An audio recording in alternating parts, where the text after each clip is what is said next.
who is a very renowned researcher and a professional IT consultant that whose research and professional life has spanned over 33 years. And Dr. K. Usandra is someone that has been in the industry for many, many years with a vast knowledge in Africa here, in Asia, Europe, and beyond.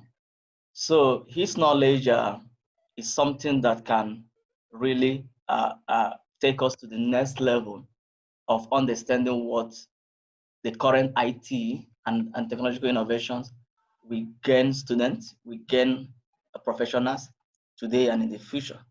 So he's currently a managing general manager at Netcast India, one of the largest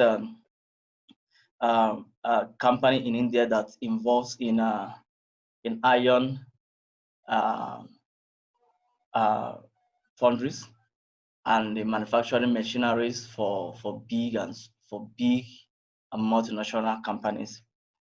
He's a general manager, and his research area academically is in the field of deep learning, machine learning, AI, digital transformation, and many, many, many more. And he has published quite vastly and cited as well when you check his profile on Google Scholars and ResearchGate. That will give you enough idea of whom we are talking about. And we're looking at his vast knowledge on Industry 4.0. Will give you an idea of what he's going to be talking about this morning on deep learning and machine learning, where industry are using this technique in positioning themselves as one of the global players in different fields. So please, let's give him the audience and let him talk to us on those ideas that that can really change our career. Doctor, please, can you? Yeah, thank you. Thank you. I hope you're listening. I mean, you're able to listen to me, Dr. Joshua. Yes. Can you hear me? Yes. Oh, very I nice. can hear you. Okay. Good morning, friends. Friends, I mean, everyone who's present and who's about to join us in the future, right? I'm going to talk to you something which is very valuable to you, because as students, we have three options in front of us as we pass out from a university. One, to go for higher studies. Two, yeah, three-pronged. One is for higher studies or for employment, or to start on our own. So for all these three, I have an answer in this 1 hour session, which I'm going to handle with you. Okay, me, Dr. Krishnan Umachandran, I have a wonderful experience in front of me, which I'm willing to share. That is one of my positive aspects, which I am projecting to you so that you can be benefited. Why I'm telling this that you can be benefited is, the world is shrinking because of technology. There is no division between people where you are born or where you are. And similarly, the opportunity to grow is also wide. Wherever you study or whatever you do is going to impact everyone in the world because of technology. So this technology is going to go for taking more people into its fold of employment. See, UNIDO, United Nations Industrial Development Organization, in its Agenda 2030 has projected, that is from 10 years from now, that is, we are now in 2020, in 2030. In 2030, they have their goal, 9th goal, specified as to build a resilient infrastructure with inclusiveness and sustainable industrialization, fostering innovation. These are the 4 I's they are taking for the people who are graduating to be employed and grow in industries. One is on the infrastructure. Okay, where we are, what we are doing, where we live, where we move, everything, all the infrastructure, buildings, conduits, connectivities, and everything. Leave that. The second is inclusiveness. all people without any bias, gender based or religious clashes, or removing all kind of barriers between human beings. Everyone is going to be inclusive, and everyone is going to have equal opportunity, provided you have the potential to win the job. Number three is industrialization. Industrialization will be sustainable. It means it will run for some period of time without much of a change that is going to impact the people who are being employed. Then the fourth part is innovation, the creativity and innovation part that is going to go along with it. Be whatever it is. They have identified 5 clusters which is going to affect the whole world. One is bioscience, medicine, and healthcare. That is the first prime one, which already the European nations have started investing their time, money, energy, and the development of people into it. The second is energy, where Western countries like America and the Eastern China have already plunged into making more of investment towards the energy segment and that sector. The third one is defense. Defense, in particular, they are going for aerospace. Aerospace, aviation, that is going to be the tool of movement, which is going to connect people. And then the fourth one is going to be the transportation, because people will be frequently moving, and what are the novel things which are going to come in transportation is the fourth one. And fifth is the digital innovation, which is going to employ more people. So these 5 in a cluster of industries are the one which are going to give future employment. I'm now going to talk on the digital environment, which is evolving for the future. In the digital environment, we already have seen for the last 1 decade or plus, lot of developments has happened in ICT, information communication technology, where mobile telecoms have been spread all across the world. Now in Africa, you see every nook and corner can be connected by mobile phones. So communication has been established, internet is available, and people are in a position to be connected. So the next level, the future which is coming, is use of this internet, which is called the Industry 4.0. This Industry 4.0 is the future employable conduit among people for getting employed and prospering. I'm going to use this, the opportunity to go into this and tell you like what are the opportunities you have, or you can get specialized so that you can take your career further on. See, Industry 4.0 is a technological umbrella. Like, you have a lot of technologies, simulation technology, you have systems integrations, you have cloud computing, you have cybersecurity, additive manufacturing, augmented reality, IoTs, big data, and then robotics. These are the 9 technologies that are involved into Industry 4.0. This technology depends on the functionalities. Straight away, this technology cannot come. It has to depend on certain basics. Like, for example, you take a car. The car is a big vehicle, but within that there is certain thing called engine. That is a prime mover, and then you have the controlling aspects like braking system. Then you have the fuel system, like that. After the technology, below the technology on which lingers is the functionalities. For this Industry 4.0, the functionalities are interoperability, transparency, real-time processing of data, and then digital automation. These are the 4 aspects on which the Industry 4.0 sits on. So the basement for Industry 4.0 is your functionality. But this functionality has to sit on something else, that is called the features. The features for these functionalities are CPS, cyber physical systems, artificial intelligence, machine learning, your predictive data modeling, and digital twin. These are the basements for the foundation called functionality, upon which sits the technology or the Industry 4.0 umbrella.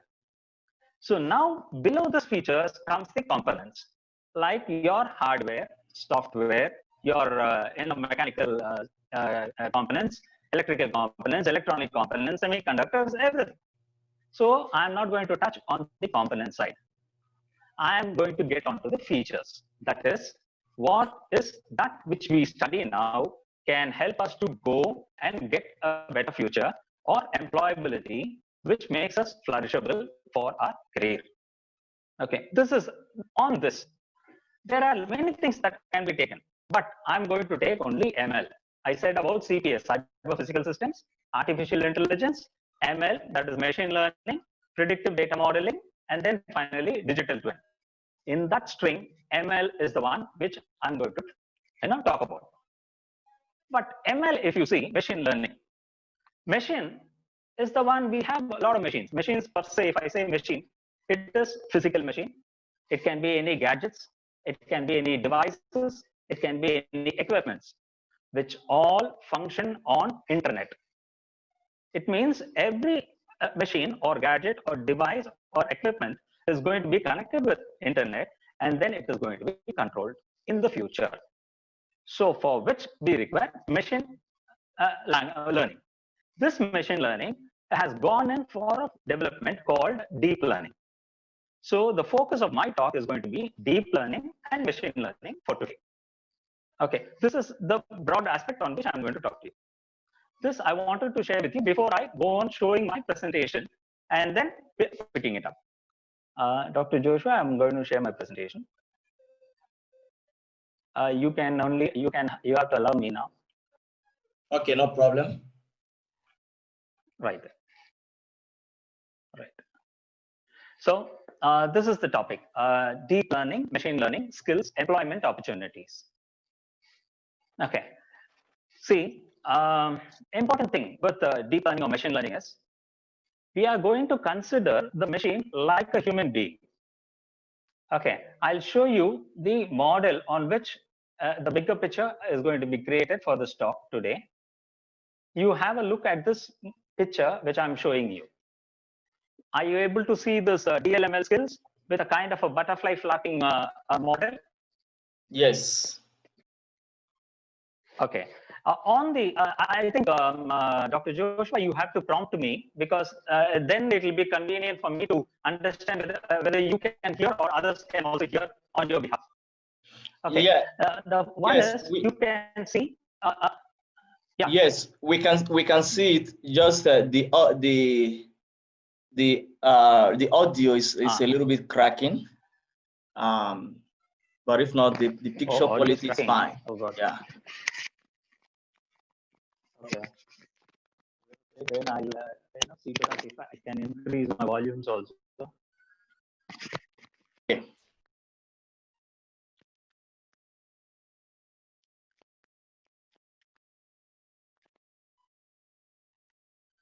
Okay.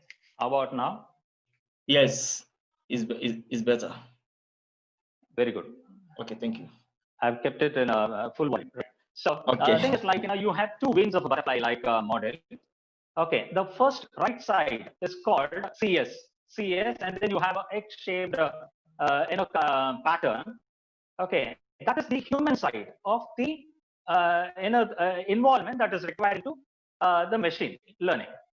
And on the right side, you see ML, and then you see a kind of a oval pattern, okay, which is on the machine side.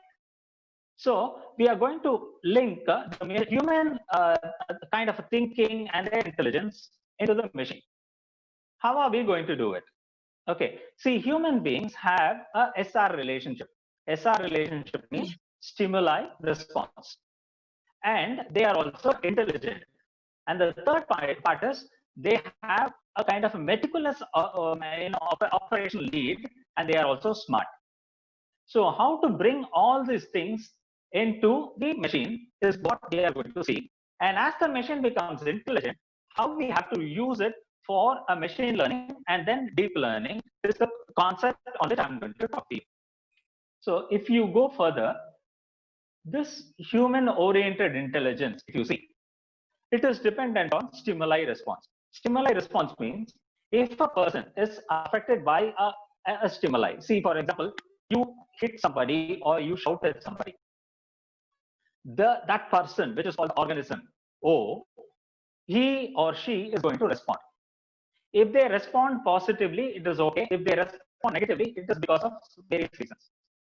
Okay, this is called SOR model: stimuli, organism, and a response. You consider now, in place of O, you are going to keep the machine. You are going to give a stimuli to it and it responds. If that kind of a response comes, it is only a machine-oriented response. Whereas another model which is there in SR model, that is called SOBC, where you give a stimuli and then the organism behaves in such a way that when it gives you a kind of a result, it checks for a feedback, and then based on the consequence, it behaves continuously. This is called SOBC: stimuli, organism, behavior, and consequence.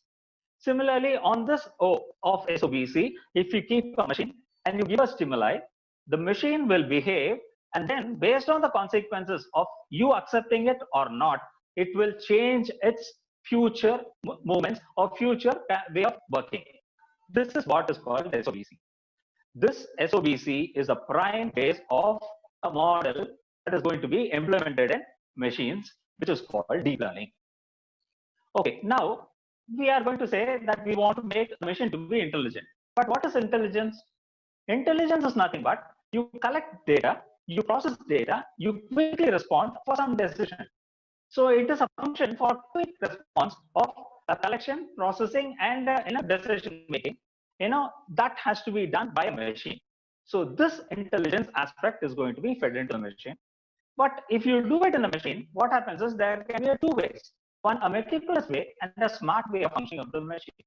Meticulous way is nothing but you get into the detailed action and be careful, you be attentive of everything, and then you start working. But then it will take time.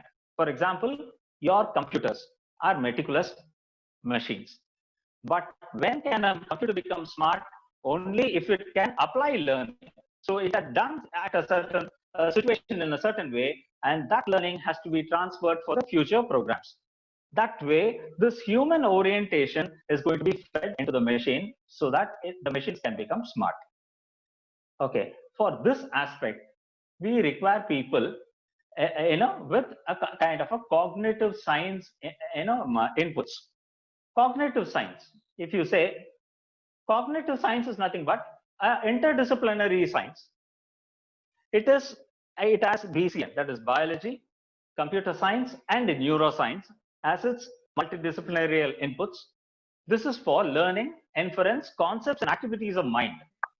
And that mind has to be applied into AI. See, mind means what? Mind is nothing but thought and feelings. You can create a machine which can think like you, but it should also have feelings like you.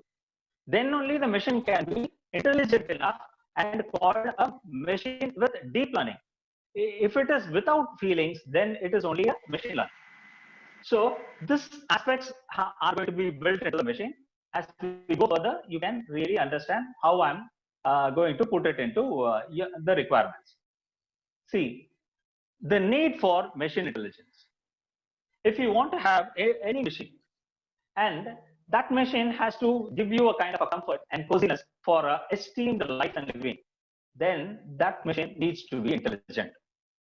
Otherwise, it will be just a switch on and switch off kind of a machine. A switch on and a switch off kind of a machine are no longer going to be in existence in future.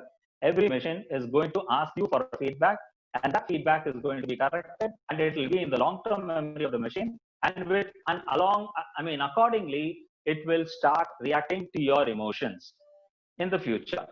This is what is called the machine intelligence that will be fed as an expected part into the machine. So if you want to have a machine-oriented intelligence, it should deliver an intended process intelligently. It will have sensors, it will have transducers, and it will have a computing device.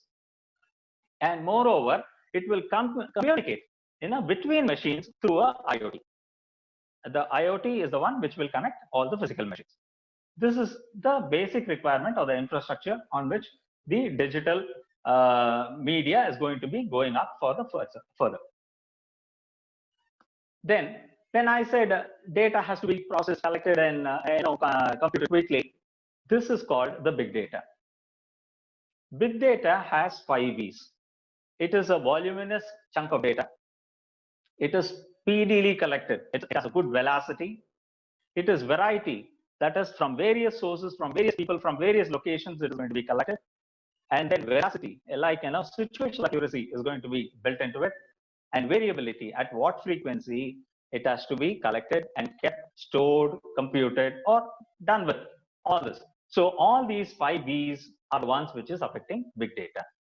Big data has a kind of a usage, optional usage form. That is called, if you get a data, you can use it, or you can misuse it, or you can manipulate it, or you can hush it. This is what human beings do. So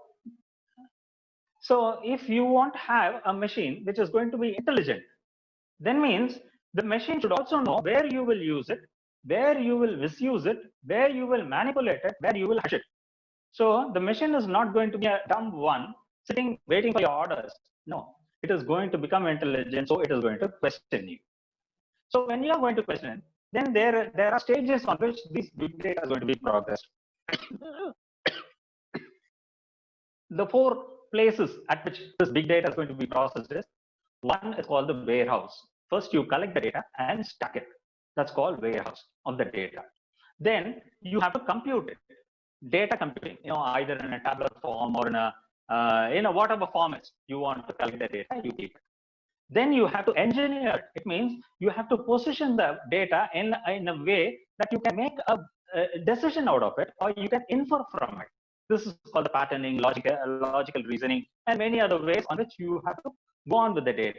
And finally, the mining part, which is the enriched data, which you are going to take it and apply for your application or your reasoning. This is where the warehouse, computing, engineering, and data mining are the 4 stages on which the big data has progressed. As we do it, what we want to do is, finally, you have to aggregate the data, apply analytics, enrich the data after big data. Okay, we have got the data, and we are going to use it for enriched data, and then we are going to take informed decisions. Okay, because computing devices work on only data, and those data can be used, misused, manipulated, or hushed, which I have already told you. And they are in a process in various stages. One is in the data warehouse, data computing, data engineering, and then you have a data mining part. And finally, you use logics of patterns or opportunities or hack it for a right data. This is how the big data is being used. Okay. As we go further, the data by per se, it cannot give us any kind of kind of a pathway. We have to identify a kind of equation on which to use this, which is called as algorithm. An algorithm is like an equation which we create for providing us a solution. This algorithm can be of many things, like it can be of algebra, it can be of spatial measurements or mensuration, like you up from a sky, you see a field, you go with the length measures, length, breadth, any measures of it, and then you do the calculations. Or metrology, you have certain devices which give you an input, and that a device input is being used for any calculation. That's called metrology and mensuration. And finally, bioinformatics. Whatever you see, whatever you hear, talk, everything, all your human inputs. Those things can be put into, and then you create a kind of an equation. That equation is being used for getting out an intelligent decision. But to become intelligent decision making, the thing which we are going to create in a machine is called artificial intelligence, which is AI. AI is going to have 4 big components. One, the big data, which we have already seen. Then the algorithm, which we are going to program and keep it. Then we have to feed it with past experience. There are certain things in the past we would have gone through, that positives and negatives have to be fed into it. And finally, the outcome has to be adjusted or scaled up. Adjustment is for making it less, scaling up is going for effect. So these are the 4 factors on which any artificial intelligence will work. But this artificial intelligence is going to be in the neural network of the machine, artificial neural network, and that neural network is going to be checked for whether it can be economical, it can be practical, whether it is an expensive and time-consuming activity, or it is instinctive, or it is transactional, or should I dig it from an archive, or I have to get it from an experimentation, or I have to do it from an explorative action. All these things have to be summed up, based on which only an artificial intelligence can be prepared, and that will be tuned to the algorithm. So to tune an algorithm, you need to have all the coordinates of these controls called knowledge resources on which you have to depend and then pick it up. Then the next part of this machine is where we are going to come the machine learning. So to come to what is called machine learning, you should know what is an AI, artificial intelligence. You should know algorithm. You should know big data. You should know the connectivities and components of the machine, and then only you have to come to machine learning. So machine learning is now an artificial neural network. It has an application of AI. It is the system which has the ability to automatically learn. It is not like an artificial intelligence. You have a program. Here, for example, if an ant is coming and biting you, okay, if an ant is coming and biting you, your hand will not keep quiet. Your hand will automatically sweep and it will shove it off or it will hit it. If a mosquito is going to come and bite you, for that stimuli, your hand will be much more quick in its reflex and it will hit you. If, for example, a small housefly is going to come and sit on you or on your shoulder, will your hand give the same amount of effort like what an ant required or a mosquito required? No, it will not. Because for this, I can just push it off, sway it off. Now, this kind of a movement, all these three activities had the same movement, but intensity or the effort and the timing at which the action is required vary. Similarly, the machine will learn for the same activity, but for a different kind of an expected outcome, how it should perform. This is called machine learning. So it will improve from the experience. It will learn from the performance tasks, and without explicit programming, the machine will learn. How? This is called the linear perceptron. In machine learning, there are four aspects. One is called the interactive. Interactiveness is nothing but every machine can have a graph or a map or a chart that can give you a kind of data. Then that has to be featured. Featured in the sense it can be modeled, or it has to be timed. Each aspect has to be timed, or it has to be given to different people or different resources. It's called deployment. So when you have these features linked, then you go on for the data mining. Data mining is where here you also have an algorithm which will be connected with the hyperparameters that will have classification regression. It will go with your cluster analysis, time series, anomaly detection, all those aspects of numerical analysis, and then it will give you an output on a chat, which can be a voice-based or a text-based, based on which you take a decision, and then the machine again will learn from whatever decisions you take. So this is called the machine learning. So machine learning is nothing but an artificial neural network with a linear perceptron having interactive features, data mining, and chatbot. And in interactiveness, you have graphs, maps, charts. In features, you have models, timings, and deployment. Then in data mining, you have your algorithm, hyperparameters, classification regression, cluster analysis, time series, and anomaly detection. And finally, it comes out as voice or text-based. So this machine learning is going to be going for a higher space, which is going to go with the intelligence, which is called as deep learning. So now you have to understand deep learning is also a form of machine learning, but a higher level. So it is an artificial neural network, but it has multiple layers of network. It is not a single network like a AI/ML. That is artificial intelligence and ML. ML means machine learning. Now it is going to be AIDL, artificial intelligence with a deep learning. Here you will have multiple layers of network. It will be of non-polynomial activation. Non-polynomial means you don't have any kind of a formula, like algebraic formula, x square plus 4n plus 3xy plus. No, it will not be in that form. It will take all other inputs. That is called non-polynomial.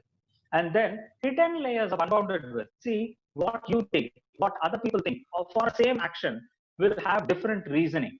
So each one will have an unbounded width of reasonings in them. So similarly, the machine is going to interact with a lot of people within your, if you own a machine and you keep it in your home, it is not only you are going to use it, the machine is going to be used by other people. So for each one's taste and their preferences, the machine has to get in. So it has to analyze a lot of unbounded width. So what is that unbounded width? The inputs for this is called bioinformatic inputs, like vision. What I see, what you see are entirely different, but we see the same thing. Similarly, smell. I smell, you smell, something will be good to me, something may not be good to me, to you. And then speech. I speak out, sometimes you can understand, you cannot understand, similarly can be for me. And the sounds, something will be interesting to me, something may not be interesting to me, what I hear. And then touch. When I touch something, it can be happy with me, or it will be, I may not like it. And then the taste, similarly, what goes into me and how I cherish it will be different. So all these, and the inputs like vision, smell, speech, sound, taste, touch is going to be taken. This is called the inputs for deep learning. So this deep learning inputs is integral part of a non-polynomial activation with a hidden and unbounded width of preferences and practices, and it is going to be biosensory. What this machine is going to do is it will recognize, it will probabilistically analyze, and then translate it for an action. This is what is called the deep learning. So it is going to be connected to AI, and then the deep learning is going to happen. Okay. The next part is called the cognition amplification. See, human beings, we as a human being, we sometimes, within us, some people will be smart, some may not be so smart, some may not be to any end, but they will be good to themselves. Okay. So like this, if you see people itself, there'll be a lot of varieties of people. So a machine should not get confused. So it has to be fed with data which is right. It should be fed with data which is wrong, and it should also be fed with data where it has to be innovative and creative. That's called novel. So you have to create a kind of when you create products which are going to be very creative and superior to equaling to a human being, then this transhumanistic has to be programmed. This is where the important part comes. A cognition amplification is the part which happens with big data. It has a processed algorithm and then goes with the cognition action and amplification. I will tell you what is this meaning. If you have all these data, you process it and you get it, then there will be three outcomes from the machine. One is called adjustment. Anything you have to adjust for all the variations which has gone into the machine. So the machine will give out an output based on the adjustments. Then resilience. It will go through a lot of adversities. Sometimes temperature may be high. You will feed it with the wrong data. Everything it has to check. It has to go through. It has to verify. It has to hush. It has to accept and do with the resilience part. And finally, give you a kind of recommendation also. Recommendation is like this is where the important part is. Human beings have deficiencies. Like no two people have the same amount of attention span. People may not have much attention span. People will have very big attention span. Somebody will be having more meticulous devotion towards being attentive. So no two people have the same kind of attention span. But when you use a machine, it should have an attention span which everybody can be relying upon. Then the memory, we will forget something, but the machine will not forget. And no two people have the same memory levels. And then the processing levels, you tell something to somebody, people may forget it quickly. So they will keep only in short term and they'll forget it. That's called the transient memory. But a memory which goes into the machine is called a long-term memory, which becomes permanent. Even if you ignore, the machine will say, this has happened this time, so should I carry on with the same aspect? So a deep learning that goes on. This is called a cognition amplification.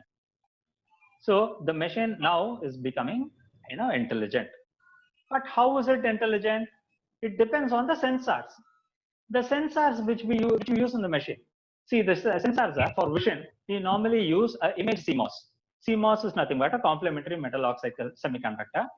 This CMOS can capture a black and white, which is called a monochrome picture, or a color picture.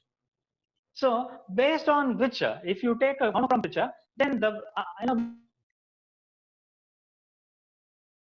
the way of seeing it will be different. When you see a color picture, it will have its different way of understanding.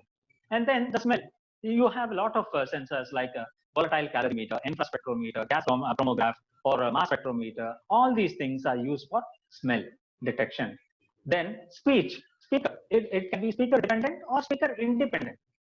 Both sensors are available. Then sound, whatever you hear, that is, it depends on the acoustics. It can be with the pressure, it will go the amplitude, everything of the waveform, sound form, which it can understand.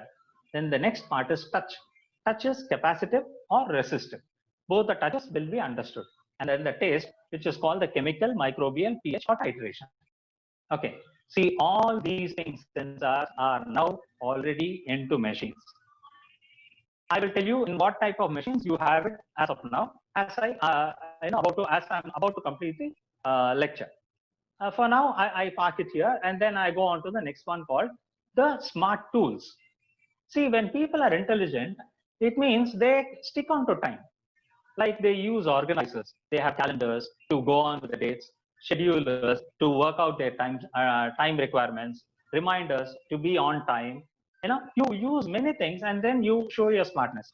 Then you also show your smartness by using knowledge resources or search engines like Wiki or Google or university library resources, and then you pick your data based on which you show your smartness.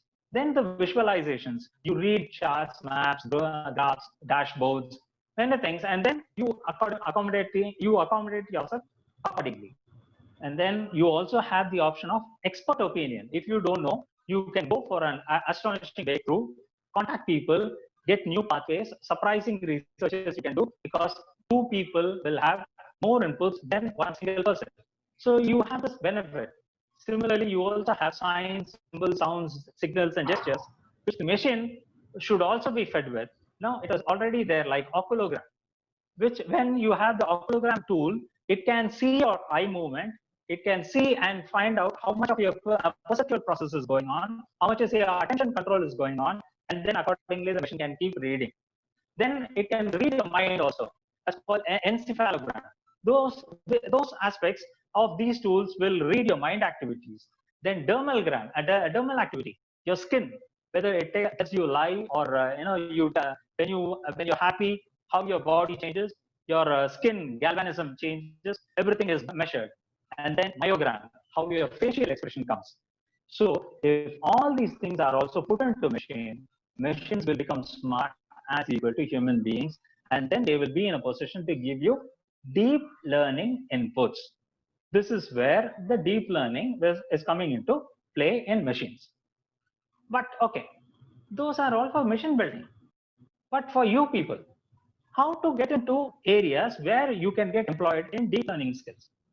Deep learning skills require the following. One, math skills, all the mathematical skills. Then the programming skills. What are the programming skills? If you learn, you can get a job in these kind of organizations. Then the learning algorithms, ML algorithms. What is that you have to get exposed to so that you can learn, get employed. And then the deep learning algorithms and frameworks that you have to get specialized. You need not get specialized in all of these. You can pick one area, specialize in that, and aim for your employment. Okay, as I go further, I'll tell you what are those. See, math skills, if you see, there is something what we studied like probability, statistics, linear algebra, calculus, etc. So in probability and statistics, you need to have concentration on Bayes' theorem, probability distribution, sampling, and hypothesis testing. In these three areas, if you take and you become a master in this, you get an opportunity for getting employed. Then linear algebra, matrices and vectors. If you can get yourself, cherished on to become a specialist on that, then you can. Then calculus, all the differential calculus and the integral calculus. This also gives you an opportunity towards math skills employment. Then in programming skills for deep learning, there are 4 programming skills which are on take. 1, Python, R programming, C programming, and Java. I heard in Northwest University, you have some of these already being exposed to the students. So to whatever you are exposed, become a specialist, put your time and effort and energy into it so that you can learn and come out with it. Next, for the deep learning skills, there is a software called Hadoop. If you can get an opportunity to get specialist on this Hadoop framework, which is working on all the SQL framework storages, the databases, and then clusters of hardware, then you also have an opportunity to become a systems integration specialist into deep learning. This area is again a very good opportunity for people who are trying to get their employment into it. Then coming on to the data skills. See, big data, I said, big data, you cannot get everyone get into big data. But for deep learning data, you can do the deep learning data pre-processing activities, like cleaning a data, parsing a data, collecting a data, consolidating a data. If you can get experience in these areas, that is also good. Then the ETL part, the extraction, transformation, and loading of data, then you can also have an opportunity to get employed in DL, organizations. And then on the database, you can have exposure to MySQL or Oracle DB or NoSQL. NoSQL is also part of DynamoDB or MongoDB. If you get Hadoop and MongoDB is the best kind of an opportunity for getting employed. See, people with Hadoop and MongoDB experience, they get about a minimum of $75,000 as annual package at an entry level. So it's something around $6,500 plus at an entry stage. So that is the high, kind of a lure you can have for yourself if you want to increase your earnability. Then coming on to the deep learning aspects. Deep learning skills go on with ML algorithms like naive Bayes, decision tree, support vector machine, random forest, k-near neighbor, k-means clustering, or linear regression, hierarchical clustering, logistic regression, or a priori. All these are all algorithms, ML algorithms, which are used in deep learning. So you can identify which area you want to get, learned upon. See, when you want to get into these algorithms, it goes with your programming. When you want to get into algorithm, you should know programming skills like either Python or R or C++ or those baskets on which the deep learning is being built. Okay. Then the next is the framework. This is conceptual. This is conceptual. You have functional people. It doesn't go with only technical, IT guys. It goes with artificial neural, like any biology or physics or chemistry oriented people. And max-oriented people, they can also study artificial neural, generative adversarial, convolutional neural, deep belief, recurrent neural, long-term short-term memory, all these, like how human beings are requiring it so that the machine can be tuned and it can accept and it can use it in the future. So I've given you the kind of a technical inputs or the opportunities that is lying ahead. Now I'll show you who is going to employ you. See, before I go with the employability things, there's a framework in the sense, see, for example, you learn something, it has to be put in a certain form of a way. There are frameworks like TensorFlow, Keras, Theano, DL4j, Scikit-learn, Caffe, MyTorch, Microsoft Cognitive Toolkit. All these are the frameworks also available. But I doubt whether this is available in Africa. But you will get it online from any of the Western countries or from India also. These learning frameworks are available as a online learning. Okay. Then the final part, employment. So who is going to employ and what they should have been mastered with? A master's degree with ML is essential because it is going to be used in DeepL. And those people who come out with ML should have an undergraduation, either in computer science, statistics, electrical, maths, or science. Okay. Don't worry if you are not within that.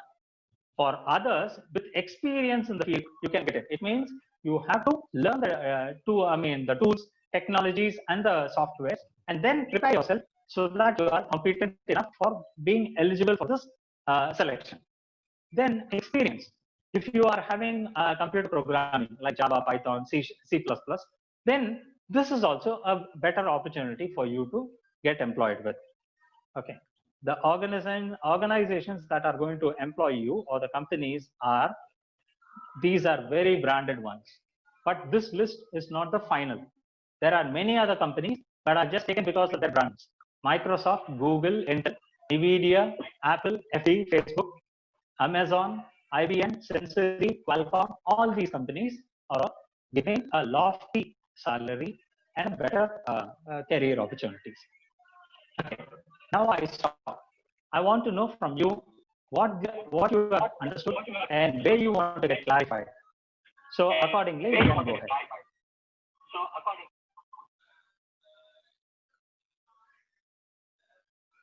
Okay, thank you. I leave it to you, Joshua.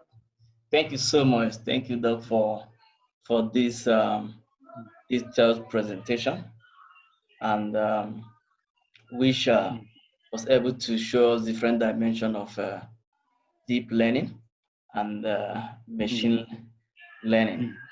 Because, like I said from the beginning, that is where the world is, and that is where the world is going for the future, and it's good for any person, for anyone that wants to go into that field of profession or career.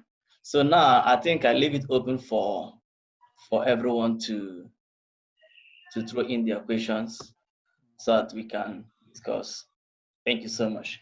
So the floor is open for anyone who have idea, question to ask. Please feel free right now to bring in your questions. Thank you.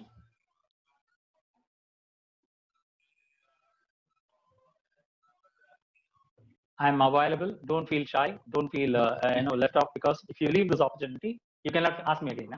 So yes. Ask me whatever you want. Okay. Student, please feel free to ask your question. Remember, this is a very new area that is growing right now, and please feel free to ask your question. Okay, let's hear from Martin. Hello. Yes, Martin. Yeah, Martin. I need to ask about this search engine algorithms. I need to understand how they really work, because I was online the other day, and then I entered a certain website, and then after that, when I go to Facebook, I see an advert of that website. So I saw their advert. So I thought that it's some kind of censoring and stuff like that. So I need to understand how this kind of algorithm works, because I need to know more about them. Okay, I'll tell you. Like, see, this search engine algorithms are dependent on keywords. So if you type a keyword, and that keyword when it matches with the database, then it will pick that data and it will show you as a link.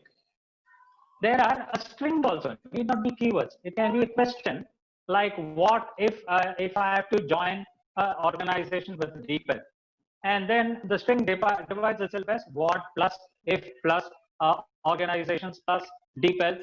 Accordingly, it will create a kind of a formula, equation. So every word will be again searched with the database, and then the links will be aligned. So where if you have a keyword, then it will pick all the contents which is in the database. If you put a string, it will get the maximized kind of results which are matching your thing. Then it will push it out. So similarly, see, for creating a kind of an algorithm, you can do even from any kind of software packages with DOS based, or you can have any kind of a thing. It doesn't matter with what kind of SQL you need to have. Okay, you need not go even for no SQL. Okay, but the way how you construct the way of capturing is called the search engine algorithm. Okay, So this comes out of experience. You can find out a lot of people who are offering search engine algorithm training. So learn from them and you can do it. Okay, thank you so much. Thank you so much. Kutuano? Sir, I would just like to ask, is machine learning and deep learning different things, or does deep learning fall under machine learning? Thank you. Okay, very nice question. See, machine learning is the base over which sits the deep learning. So machine learning is a polynomial algorithm. Deep learning is a non-polynomial algorithm. Machine learning is a linear perceptron, whereas deep learning has a multiple layer of networks. This one has a base width, there it has hidden width. So whatever you can, put it as a formula is a minimal work which a machine can do. But bioinformation that can go is called a deep learning. Okay. Hope you understood. No, please, could you please just repeat that last part? The last part you just said. See, deep learning is not dependent on formulas, doesn't depend on algebra, does not depend on your mensuration, your calculations. It goes on with what you see, what you smell, what you hear, what you touch, what you taste. All these are biosensory informations or inputs. This is what on which the deep learning works, whereas machine learning works on normal formulations, like your algebraic calculations, your polynomial calculations, your integral calculations. Everything goes on with the your normal ML. Deep ML is a higher one. Okay, thank you.